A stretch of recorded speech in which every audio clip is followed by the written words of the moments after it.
Hi everyone, welcome to my channel Infinity Tech. So in this video, I'm going to show you how to off your notifications from Google Chrome. It's very simple. So let's go. Simply you just need to go to your Google Chrome and at the top there is a button with three simple dots. You just need to click on these dots. Then go down to the settings. Yeah, here we go. This is the setting button. You just need to click on this. Then go to the privacy and the security. After that, we need to go to the down and click on this button, sites and settings. Just click on this.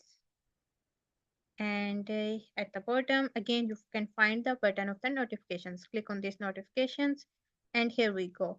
These are our notifications. We get notifications from different website. And if you wanna not allowed to them that we don't want any notification from them, simply click on these three dots and remove dot things. Like I don't want any notification from this website. Just remove from here. Simply this website is removed and now I don't get any notification. Same goes for other websites. Simply if I go to the this part and then remove.